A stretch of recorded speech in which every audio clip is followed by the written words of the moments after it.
Electoral bond അഴിമതിയുടെ വിശദാംശങ്ങൾ പുറത്തു വന്നു. അതോടെ കോൺഗ്രസ് BJP അന്തർധാര വ്യക്തമായി. പ്രിയങ്ക ഗാന്ധിയുടെ ഭർത്താവാണ് റോബർട്ട് വാദ്ര. റോബർട്ട് വാദ്രയ്ക്കെതിരെ DLF ഭൂമി തട്ടിപ്പ് ഇടപാടിൽ അന്വേഷണം നടന്നിരുന്നു. ഹരിയാന ഭരിച്ചിരുന്ന BJP സർക്കാർ കേസെടുത്തിരുന്നു. റോബർട്ട് വാദ്രയ്ക്ക് വേണ്ടി DLFിൽ നിന്ന് BJP 170 കോടി രൂപ ഇലക്ട്രൽ ബോണ്ടായി കോഴ വാങ്ങി. അങ്ങനെ കേസിൽ നിന്ന് റോബർട്ട് വാദ്രയെ BJP സർക്കാർ രക്ഷപ്പെടുത്തി.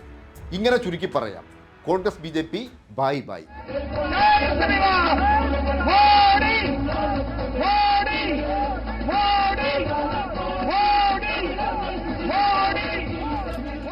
രാജ്യം മുഴുവൻ മോദിയുടെ റോഡ് ഷോ. जहां प्रधानमंत्री नरेंद्र मोदी चुनावी रैली को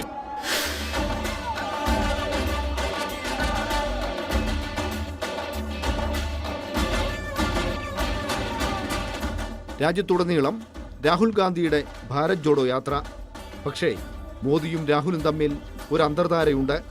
ആ അന്തർധാരയാണ് ഇലക്ട്രൽ ബോണ്ട് വെളിപ്പെടുത്തലുകളിലൂടെ പുറത്തു വന്നത്.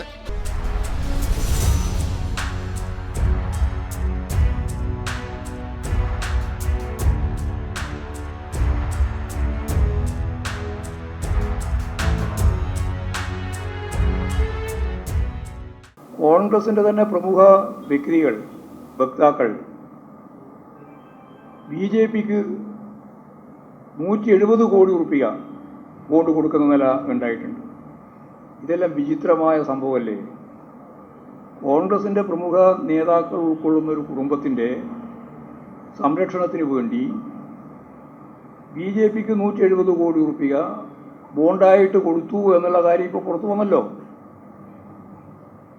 ഞാൻ പേരൊന്നും പറയാൻ ഉദ്ദേശിക്കുന്നില്ല, നിങ്ങൾക്കെല്ലാം അറിയുന്ന പേര് തന്നെയാണ്.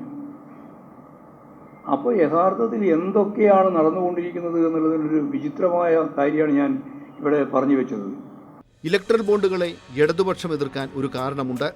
ഇലക്ട്രൽ ബോണ്ടുകൾ എന്നാൽ അഴിമതിയാണ്. ഇക്കാര്യം സുപ്രീം കോടതിക്ക് ബോധ്യപ്പെട്ടു. അങ്ങനെ സുപ്രീം കോടതി ഇലക്ട്രൽ ബോണ്ട് റദ്ദാക്കി. ഇനി ഇലക്ട്രൽ ബോണ്ടുകളുടെ കണക്കുകൾ നോക്കാം. ആകെ നടന്നത് 16,518.6 കോടി രൂപയുടെ ഇടപാട്. BJPക്ക് ലഭിച്ചത് 8,451.41 കോടി. കോൺഗ്രസിന് ലഭിച്ചത് 1,951.7 കോടി.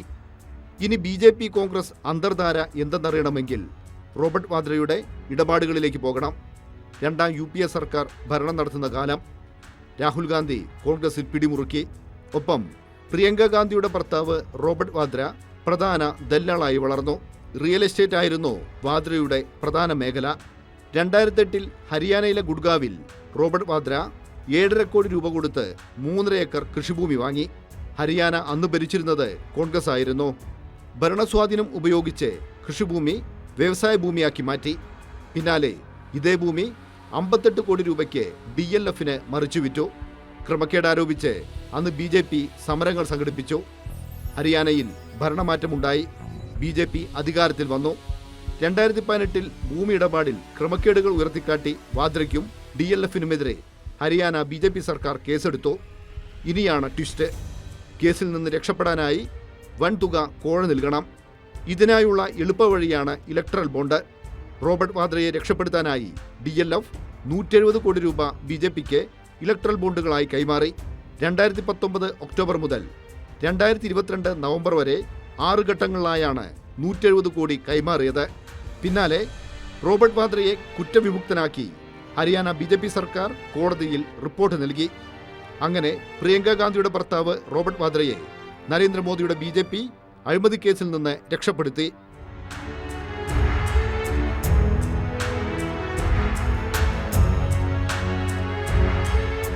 ഇതിന്റെ ന്യായം ചോദിച്ചാൽ BJPയുടെ പ്രതികരണം ഇങ്ങനെ. ചോദിക്കും, കോൺഗ്രസിൻ്റെ ആള് പ്രിയങ്ക ഗാന്ധി നിങ്ങളുടെ ആളല്ല, അവരോട് ചോദിക്കും പോയിട്ട്. വധേര കൊടുത്തിട്ടുണ്ടെന്ന് ചോദിക്കുന്നത്. നിങ്ങൾ ഏതെങ്കിലും വാട്സപ്പ് മെസ്സേജ് കണ്ടിട്ട് എന്നോട് ചോദിച്ചാൽ എങ്ങനെയാണ്? നമ്മുടെ രാജ്യത്ത് നിയമങ്ങളുണ്ട്. രാജ്യത്ത് വിവരാവകാശ നിയമം അടക്കം വന്നിട്ടുള്ള രാജ്യമാണ്. ഇപ്പോഴാണെങ്കിൽ സുപ്രീം കോടതി പറഞ്ഞതിൻ്റെ അടിസ്ഥാനത്തിൽ എല്ലാം ട്രാൻസ്പെറൻ്റ് ആയിട്ട് നിങ്ങൾ കാണുകയും ചെയ്യാം. BJPക്ക് കോഴ കൊടുത്ത് പ്രിയങ്ക ഗാന്ധിയുടെ ഭർത്താവ് റോബർട്ട് വാദ്രയെ രക്ഷപ്പെടുത്തുന്നതിനെ കുറിച്ച് കോൺഗ്രസിന് പറയാനുള്ളത് കേൾക്കണം. DLF പ്രിയങ്ക ഗാന്ധിയുടെയാണ്. DLF ആണോ? അതൊക്കെ നിങ്ങൾക്കുള്ള പുതിയ അറിവാണ്. ഇതിൻ്റെയൊക്കെ പ്രശ്നം എന്ന് വെച്ച് കഴിഞ്ഞാൽ ഈ ദേശാഭിമാനി മാത്രം വായിച്ച് കൈരളി മാത്രം കണ്ടിട്ട് വരുന്നതിൻ്റെ ഒരു കുഴപ്പമാണ്. ബാക്കി മാധ്യമങ്ങളെ കൂടി ഒന്ന് ശ്രദ്ധിക്കണം. ഞാൻ എങ്ങും കണ്ടില്ല ഇതിലല്ലാതെ. അതിൽ പലതും വരും, എല്ലാവരെ പറ്റി പലതും വരും, വേറെ ഒന്നിലും കണ്ടില്ല. ആസാം മുഖ്യമന്ത്രി, പഴയ കോൺഗ്രസ് നേതാവാണ് ഇപ്പോഴത്തെ ആസാം മുഖ്യമന്ത്രി, BJP, എന്താ പറഞ്ഞത്?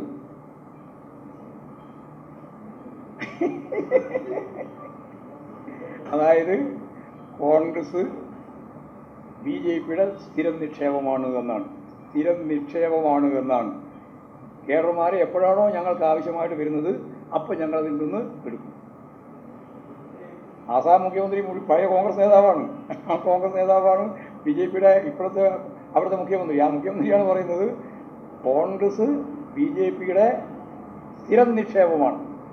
ആ സ്ഥിരം നിക്ഷേപത്തിൽ നിന്ന് എപ്പോൾ വേണമെങ്കിലും ഞങ്ങൾക്ക് പിൻവലിക്കാം, അവരെടുക്കാം എന്നാണ്. അധികാരത്തിന്റെ അന്തഃപുരങ്ങളിൽ ഒത്തുകളികൾ പലതും നടക്കും. അത്തരമൊരു ഒത്തുകളിയിലൂടെയാണ് 170 കോടി രൂപ വാങ്ങി BJP പ്രിയങ്ക ഗാന്ധിയുടെ ഭർത്താവ് റോബർട്ട് വാദ്രയെ രക്ഷപ്പെടുത്തിയത്.